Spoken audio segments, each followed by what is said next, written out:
If we sell the movie, you get paid. And they're more than willing to do this because of the fact that it gives them experience. It's something to put on their resume. And you never know, what film's going to be the next Blair Witch. Hello there and welcome back to the My Future Business Show. It's Rick Nusky here. Hope you're doing wonderfully well. I'm doing wonderfully well because on today's show, I get the pleasure of welcoming author Andrew Robinson to the show. Welcome to the show, Andrew. Yeah, thanks for having me. I'm glad to be here. Yes, thank you once again. Now, you and I are going to be talking about your time travel fantasy adventure series, your unique approach to teen vampire fiction, and your diverse career writing everything from children's books to international screenplays. So certainly a lot for us to talk about. Very excited. But where are you calling in from today? Well, this is my home in Altamont Springs, Florida, which is just outside of Orlando. So the Central Florida. Fantastic. Look, this is the part. Very close to Disney. Oh, look, having been there, I love that. I could spend weeks there on end, I think. But has that been home for you forever? Have you moved around during your life? No. I'm born and raised in Arlington, Massachusetts, just outside of Boston. Boston. We'd say. So where you are now, you touched on Disney, but what other landmarks and things that you enjoy doing there? Well, very much enjoy going to the beach. Love to swim. Love to sail. Those are kind of my biggies. When we first moved to Florida, my parents, we were living down in an area called Venice, Florida. It's in Southwest Florida. Yep. And my father, he was absolutely insistent, had to be within sight of water. That was. I mean, he had 5 sons and 1 daughter. His boat. I love it. Now, you talked about swimming. You seem to me like you like looking after yourself. How important is that for you? Oh, it's a big part. I mean, now that I'm in the Central Florida, it's a little harder to get over to the coast, but we live in a community that has a swimming pool. And so love to make use of that.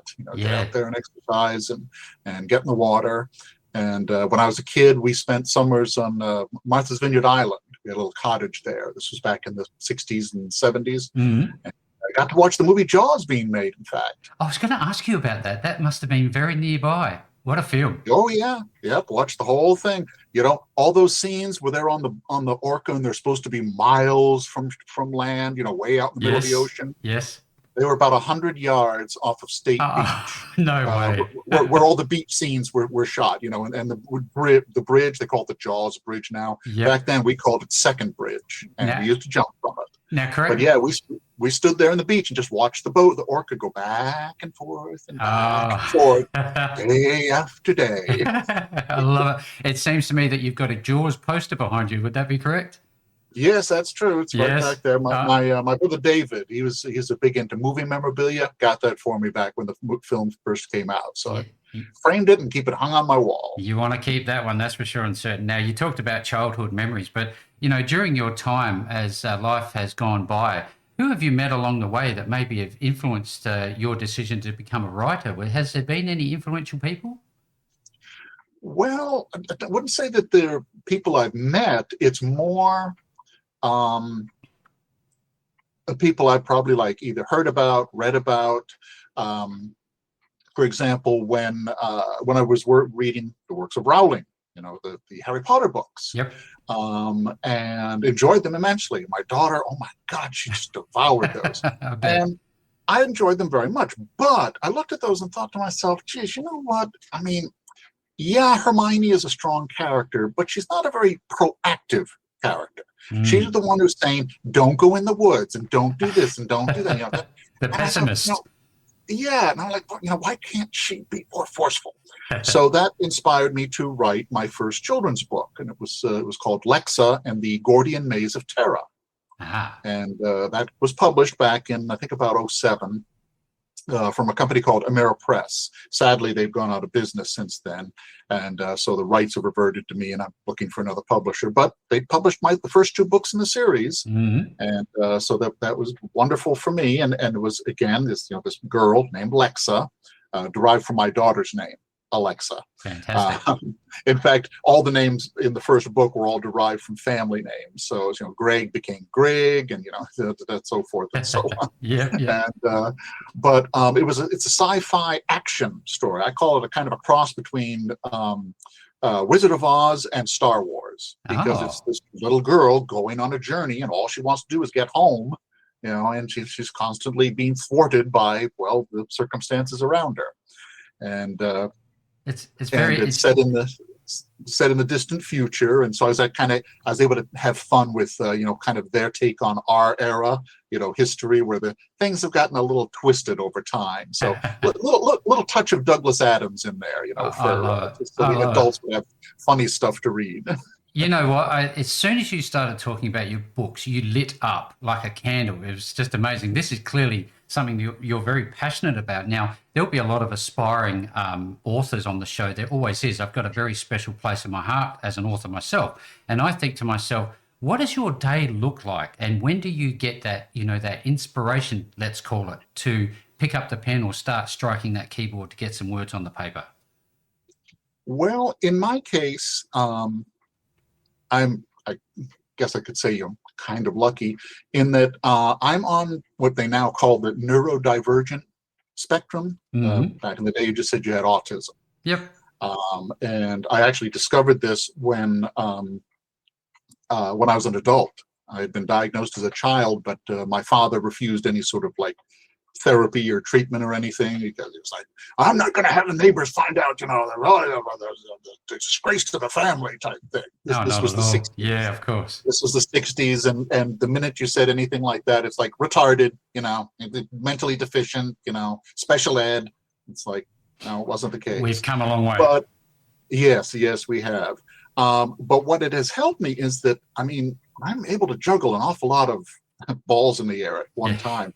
And I can be sitting at my computer at work and get some idea about a story or maybe a plot point or a character or dialogue, and just zip, write it down, or even nowadays with my phone, most phones, they have the little notepad feature. Yep. I just ding, ding, ding, ding, or just speak into the speaker. On chapter 3 of the Vampire Academia, add this point.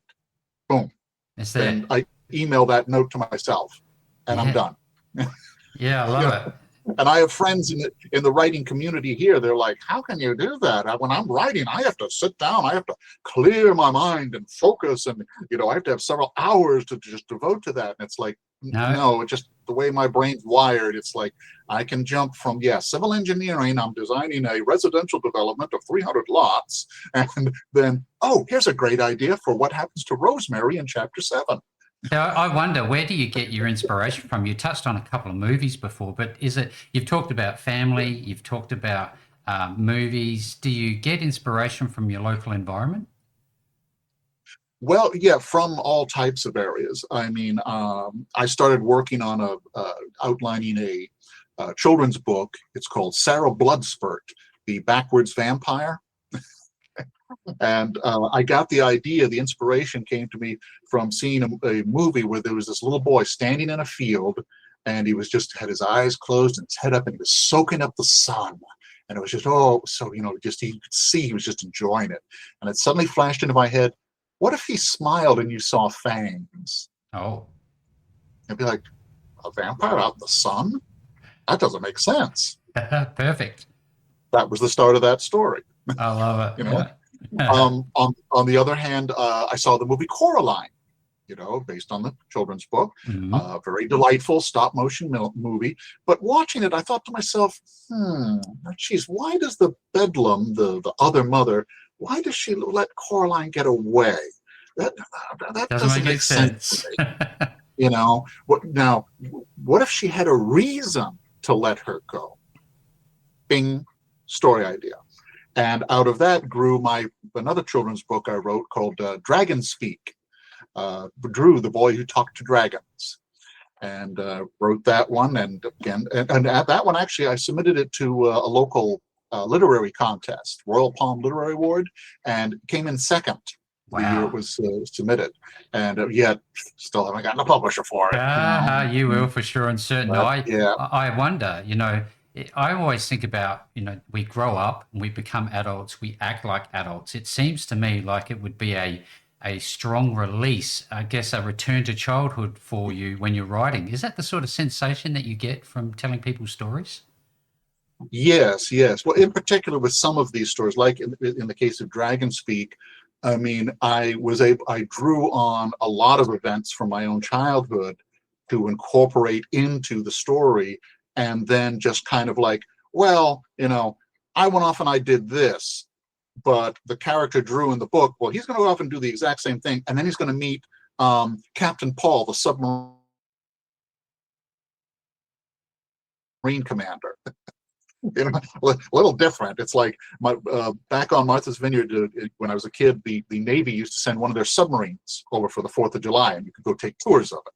So long before 9/11. And they called it the Yellow Submarine. And I always wondered as a little kid, why is it painted yellow?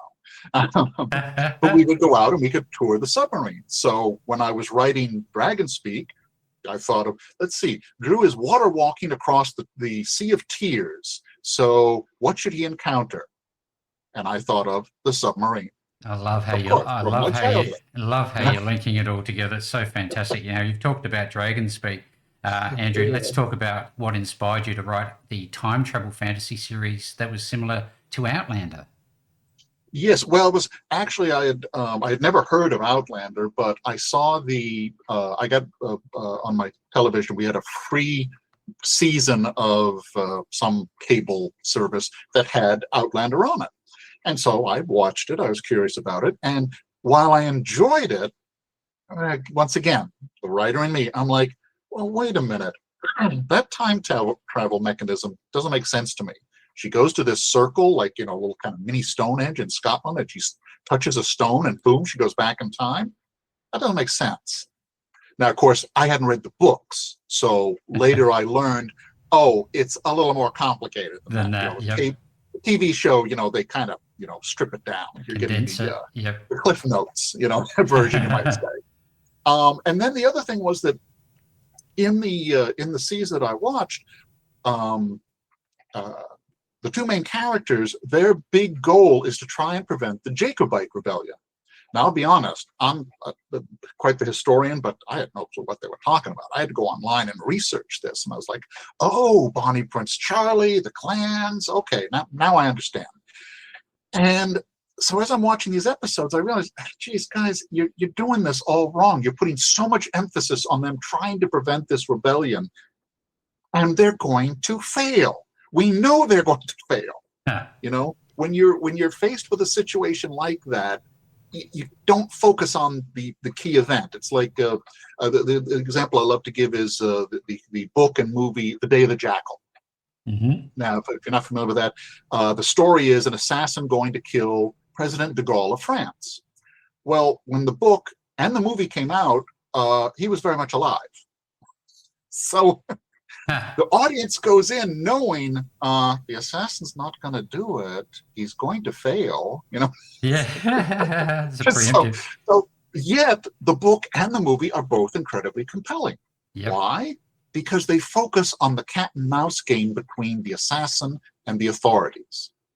The assassination attempt, they say that's literally the last chapter. Oh, sorry about that. It's my clock. That's all right. No. So, and by then you're so invested in the story. I mean, geez, I've seen the movie half a dozen times. Every time it gets to that ending, I'm on the edge of my seat. Is he going to do it? And I'm like, wait a minute. You already know. I know the outcome. I'm getting so, involved in the story, immersed in it that I'm there. Yeah, that's how you do it. See? That's how you write stories. Yeah. So I got the idea. What about, okay, well, for one thing, a better time travel mechanism. So like on the noon, on the summer solstice, the sunlight comes through and illuminates this crystal and they're thrown back in time. Okay, there we go. Now we know, well, they're stuck for a year. So that's established. And then I thought about like some sort of historical event. And I thought, okay, what if I make up a historical event, something totally fictional? Well, then I can have them interact with it however I want them to. And it's not gonna, and then the reader is like not gonna know. Oh, Jesus, are they gonna succeed? Or they not? Maybe they're gonna partially succeed. What? And so I started doing some research. And initially, I was planning this would take place in somewhere on Cape Cod, maybe a fictional island. Well, as it turned out, I had a whole stack of books about the history of Martha's Vineyard Island. My oldest brother Stephen, had given them to me as a birthday present many years ago. excuse me, and I started flipping through them. And I was like, wow, that happened on Martha's Vineyard? And that? Whoa, and the women did what? I'm like, holy Toledo, I don't need to pick a fictional place and I don't have to pick fictional events. I'm just going to drop my characters into these wow. things that really happen. And the story's going to write itself, for Pete's sakes. I mean, this is. Yeah, look, So I started writing. Do you find that you write better in the AM or PM? For me, definitely the PM. Right. Early this time of night. I mean, it's 7:00, as you may have learned. Yes. Heard from, but the early evening is a very good start for me, and then usually I kind of slow down, and then I get my second wind. Boy, especially on weekends, midnight will roll around, and I'm banging on those keyboards, and then I'm just flying through this. Through my material. And, yes. Wow. I love it when you get then on it's that. like after a while I just crash. You just got to go to bed. Now, with your series Worst Date, Greatest, how does that series Worst Date, Greatest Adventure differ from other time travel romances that you've experienced? Well, I will say that there's probably less focus on the romance. I mean, I'm really not a romance writer, I'll be honest.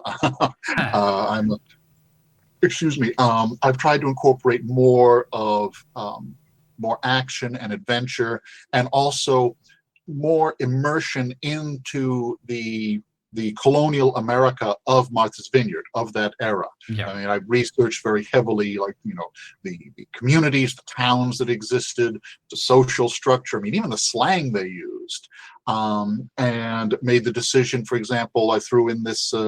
At one point, the main characters, Arthur and Hazel, they're the time travelers. They happen upon the citizens of Edgartown. They're about to whip a thief, and it's a little 8-year-old girl, a orphan. So of course she's an orphan. So that means, and there's no social services, no orphanage, nothing like that. She's totally on her own, and Hazel, of course, is livid. Oh my goodness, she's ready to just tear these people a new one. How dare you do this to this child? Whereas they're like, well, of course we're going to do this. You have to punish the evildoers. Duh. And Arthur warns her. It's like, you gotta careful what you say. And so Hazel, she's the fast thinker. That's one of her chief virtues here. So she butters them up. Very big compliment, and manages to convince them to resolve the issue non-violently, at least initially. But there are still some in the community that are like, no, this no good child is a problem, get rid of her type thing. And that's when Arthur steps up and says, oh, well, we'll take her in. And so she becomes their indentured servant, which again, in that era was perfectly reasonable. Yep. And they take her home, and so now here's a new character with new interactions and contributions to the storyline. And then still later, they capture this little boy, and when I tell you about it, you'll definitely understand where this was inspired from. Who's again an orphan. He just lives out in the wild and is considered the lost one. And they put out food for him once in a while, but no one dares go near him. And Hazel finally captures him. I mean, he's practically feral, and realizes he's autistic. And of course, again, in that era, oh my God, they had no concept of this. As far as they were concerned, he was, possessed. He had demons in him or something. Needed an exorcism. Power of Christ compels you type thing. She's able. It's such a wonderful thing. It's such a wonderful thing that we've grown and matured in this respect. But continue on, please. Yeah, and so she's able to draw him out of his shell and realizes, well, actually, he's quite intelligent. I mean, and so she finally convinces the local school teacher to allow him to come to class. And they have some bumps along the way. He has this tendency to hug all the children and pick them up, and it's like he's just trying to be affectionate. I'll talk to him. I know that you're working on a third book now. Where does the story go next? Well, with the first book, is this that introduced Arthur and Hazel going back in time. They're on Martha's Vineyard, and it culminates finally with Arthur going on a whale hunt, which again, to us, oh my God, how would you even think of doing such a thing? In that era, that was one of their big moneymakers. Whale oil, whale products. You needed that. Of course they're going to harvest the bounty of nature type thing. Don't think anything of it. He goes on a whale hunt, and the ship he's on sinks in a storm. And he survives. He ends up on one of what we call one of the Elizabeth Islands. It's a string of islands near Martha's Vineyard, but he's presumed dead. Oh. So now Hazel is a widow woman, 25 years old, young, healthy, Yes. on an island where the men outnumber the women about 20-1 at this time period. And so she's facing a real dilemma of, she's got suitors coming after her. Every left, right, and center. Yeah. And so that's how book 2 kicks off. Her having the funeral ceremony. And then we see Arthur on this little island trying to figure out, can I cobble together a raft and then get out of here? Meanwhile, Hazel, she's being bombarded with marriage proposals. What a way to start. Yeah. No, look, so certainly you don't want to let the cat out of the bag too much. That's for sure and certain. But you emphasise that that Vampire Academia is not like Twilight in your write-up. I'm wondering, what makes your take on Team Vampires different, do you think? Well, there's a couple factors there. Number one, as I say, it's not a romance. It's more of an action-adventure. Yep. The main character, Rosemary, she's kidnapped by members of the Anti-Vamp League and held for ransom. And ultimately, she rescues herself. Yep. Again, proactive type character. The other thing is, I took inspiration, again, from a movie. I believe it was called like Daybreak or Daybreakers. I'm not sure. Mm-hmm. But in the movie, it presented a world where pretty much 90% of the world's population have become vampires due to a virus. So vampirism is treated as a medical condition, not some curse or spell or whatever. And so these people, they get up at sunset, and they drive to work, and they stop at Starbucks to get their coffee, but it has to have blood in it for them to be able to digest it. Of course. And so, and other than that, they go to their jobs. And the remaining human population is hunted because, well, the vampires need their blood. They're going to starve to death without them, And I thought it was, again, interesting movie, interesting concept, but the classic, I think I can do better. So in my story, it's like, yes, this virus appears, the people start becoming vampires, government tries to suppress it, and then there are YouTube videos that people say are fake, and then there are break-ins at blood banks and things like that, and then you've got the ultra conservatives. Oh, these are godless, monsters. They're soulless, and they're eating our children. And then you have the ultra liberals. Hey man, come on, live and let live. They're just trying to get by, dude. Not need to stress about it. And then you have, of course, the worshipers, like, oh, these vampires, they're demigods, they live forever, and again, the more reasonable scientific community of, no, these are people that are suffering a disease. People, let's deal with it. And they become the new minority. That's very interesting. In my story, Rosemary, she's 16, and she goes behind her parents' back to get turned, as the term goes, becoming a vampire. And her father ships her off to this private academy that claims that they can cure vamps. Make your teenager normal again. We know how to do it. And of course, you can see where there's, that carries a certain subtext to it. And so in the story, and she makes friends there at this academy. One of them is the son of the president, and he's a vamp. And the son is the son is a vampire. And as the story unfolds, you learn that, well, his father had him turned because he was dying of some, as he puts it, one of these long 10-syllable diseases. And the thing about vampirism is that it cures other diseases. So he did it to save his life, but, he has to condemned his son to be a vampire. That's a consequence. Yeah. And so then, as I say, Rosemary gets captured and spirited away by the anti-vamp league. And then you have the authorities trying to find her, and you have her friends at school being like, wait a minute, they say she left. We don't buy it. They're hiding something, And so they start investigating on their own.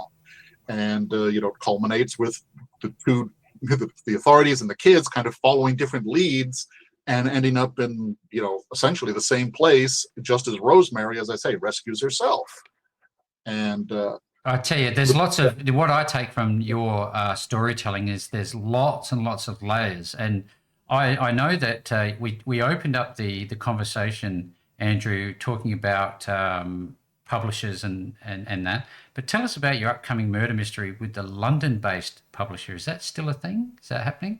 Yes. That was actually the very first novel I ever wrote. Right. Originally was called The Prime Suspect, and Right. I found out there's a whole bunch of books that already have that title, so I changed it to Murder on Gosnold Island because I figured now there's a unique title. And that one grew out of a number of elements. There was first off, in my work as a civil engineer, I get a lot of trade magazines in my office, and not the sort of stuff that your average person would want to read. No. Point of beginning. POB, that's a surveying term. So It's a magazine for surveyors.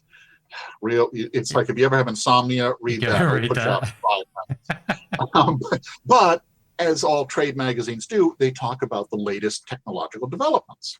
Well, back in the mid-90s, the big new thing was, there's this brand new thing called GPS that surveyors are making use of. And we have now a GPS camera. So you take a picture and it stamps onto the film, because this was the pre-digital age, so film, stamps on the film the date, the time, and the GPS coordinates of where this picture was taken. And I looked at that and thought to myself, you could use that in a murder mystery. Yep. Surveyor out taking pictures at a site, and in one of the pictures, there's Archie Andrews, sneaking into his dear uncle's house, who was later found dead, and yet he claims he was 100 miles away when the murder took place. Yep. Proof. Ta-da! Proximity. There you are. Yeah. So I thought about, geez, how could I use that, in a story? And then, of all things, here's the weird one. I had a dream about the singer, songwriter, performer Paula Abdul. Nothing dirty, sadly. But in the dream, my family and we run into her at Busch Gardens in Tampa, Florida, and she tells us about this new TV movie she's doing. It's one of those Lifetime, or now we would say like Hallmark Channel, romantic comedies. Yep. Where she plays a record executive, real stretch, from LA, who comes down to Captiva Island, Florida for a vacation. She stays in this bed and breakfast that's run by this very nice man who's a widower. He's got a couple kids and his invalid wife. And so, of course, they fall in love. But, they're two different worlds. And so that they break up, and she drives off to the airport, and he's sad. And his mother tells him, true love, son. And so he races off to the airport, and she's at the airport, and she changes his mind and races back, and they meet on the causeway that connects the island to the mainland. And, the sun is setting and the music builds, and they profess their love for each other, kiss, fade to black, roll credits. Yeah, no. Yeah. I told my wife the dream, and she said, well, what are you going to do? Write a romance? You don't do those. And I thought about it, and I thought, okay, well, let's see what we can do with this. Okay, so she's Paula. I'll keep the first name, but we'll go with some other last name. I'll work that out later. But she's not from LA. She's from New York. And she's not a record executive. She's a homicide detective. And she goes to this little island, Gosnold, for a vacation. And she stays in a bed and breakfast with a man, the kid, all that, to keep that the same. And then a murder takes place, the first in the history of the island. And I got inspired by this because right at that time, there was this news bulletin saying that on Martha's Vineyard Island, they had the first murder take place on the island in its history. You're talking about a community that's had people living on it for like 300 years. Yeah. But when you're a tiny little island community, I used to joke, the banks there, they don't have, the security guards don't have carry guns, the doors aren't locked, because it's like, well, Why If you bother? drop the tank, where are you going to go? And they're You going to know, know you by your first name. Now, yeah, I you know that know, we could spend hours talking about the yeah. depths and angles of all of your books, but I'm really interested to talk about your experiences with screenplays, especially Wiccan's Lair that you were involved with back in 2001. What was it like seeing that produced? Well, that was very exciting because it was a very small micro budget. I mean, a small indie, independent filmmaker. Yep. He was actually a co-worker of mine, and he'd made several little films. I mean, God, literally just one of them he snuck into the office on the weekend and used it for, for the office set for his romantic comedy. But yeah, he and we got the idea of when we saw what was the Blair Witch Project. Oh, yes. And he said, "Serious, do you know that in Oviedo, Florida, they have this legend called the Lights of Oviedo?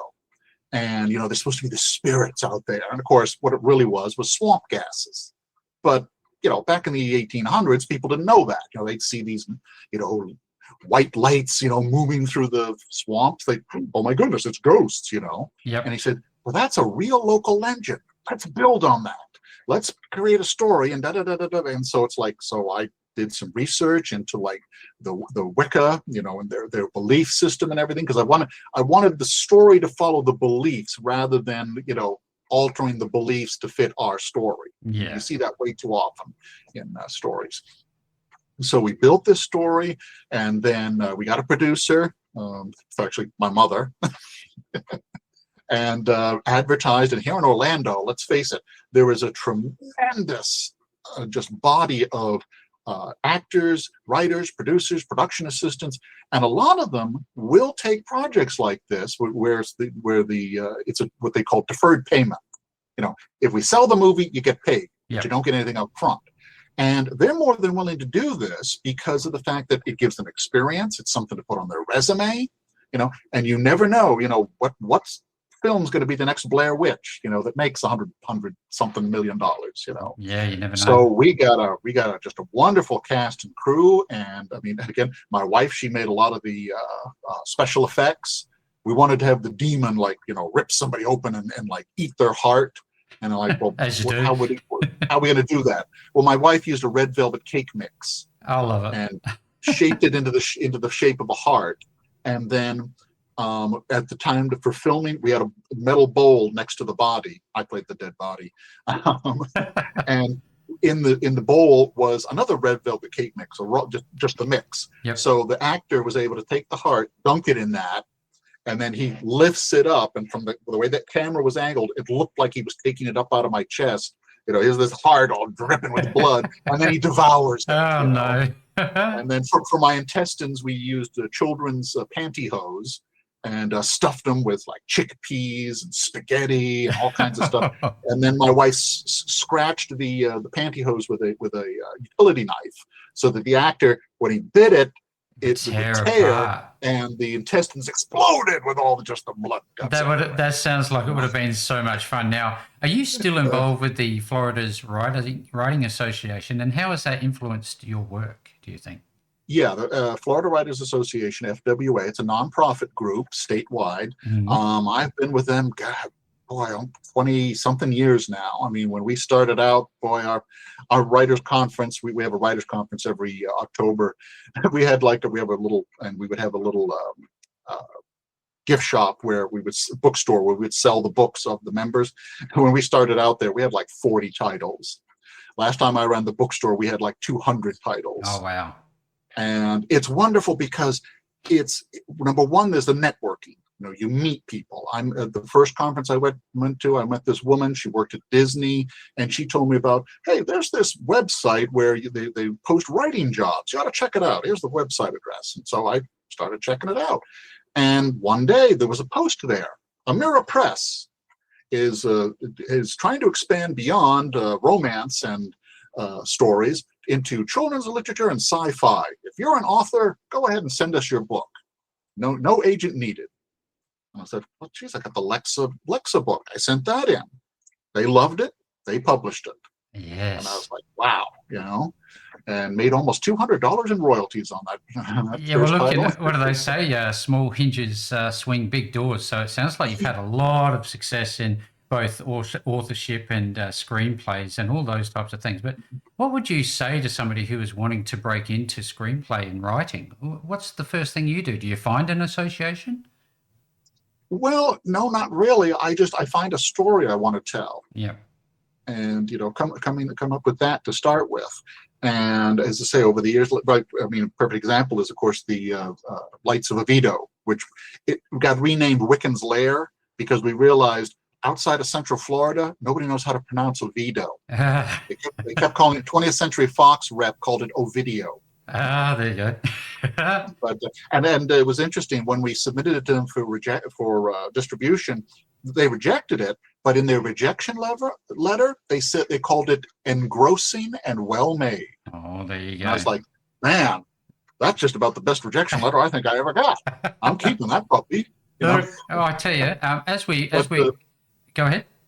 Well, I was going to say, but working that story, working on that film inspired me to write another horror story. It's called Island of the Lonely Keeper, referring to a lighthouse keeper, because I took everything I learned on producing, a very minimal film, simple production quality, minimal special effects, and poured it into this second script whereby the horror is what you don't see.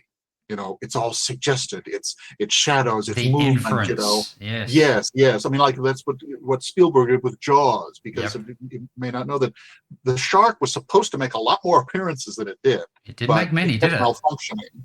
Yes, I did read that somewhere recently. That's interesting. Now, in all of that, as we near the sharp end of the call, Andrew, I'd love to know what sort of feelings go through you when you get positive feedback about your books. Well, it's a tremendous satisfaction. It really is. I mean, I feel like, okay, I've created something that somebody enjoyed, and that means a lot to me. So, do you think that you've got half a dozen more books in you? Do you think you'll ever stop writing? I don't know that I have a half dozen, but I have several more. I mean, the romantic time travel one, the working on Worst that. Date Yep. one. The first two books are out. They're on Amazon. You can find them there. And I'm working on the third. That's supposed to finalize the trilogy there. Yep. And then with my other one, actually, I have it here. I don't know how you can see this. Yes, we can see it. That's I love it. Vampire Academia. There's the cover for it. Fantastic. But when the publisher, Champagne Book Group, that's again, if you search them online, you can find their website. My books are on there. But when they published Vampire Academia, the publisher even asked me, "Do you have any ideas for a sequel?" Aha. I was like, "Sequel? I hadn't even thought of it." About 2 weeks later, I had an outline. The seed has been planted. Now, with all that being said, if anybody on the show today, Andrew, would like to get access to your books, I'm wondering if you can just share the best place to either connect with you or to directly locate the books once again. Well, I would definitely say Amazon. Right. If you go on Amazon, they're all available there. Also, some of my books that I self-published, and even the Lexa books. I believe that reprints or used copies are available. Yep. You can find them there. And just Andrew John Robinson. That's the that's it. That's the name. moniker. Yes, well. Yep, and there's certainly, and I always welcome, people, particularly, potential writers, aspiring writers that want to get in touch with me. I mean, they can Contact me. Yep. Give out my email address if you like, or through the Florida Writers Association. Fantastic. We have a website set up there, and you can certainly contact me through that. Well, look, anybody's on today's call, if you've enjoyed what we've talked about, or if you're an aspiring author or a screenplay writer and you want to get involved, I'll certainly be making sure that we've got links and leads below this post, no matter where you see it, as per normal. One click and you'll be able to connect with Andrew and all of his wonderful books. And with that, Andrew, great call. Thank you very much for joining me on the show today. Well, it was a distinct pleasure. And hey, if you ever need another guest slot filled, we can talk about something else.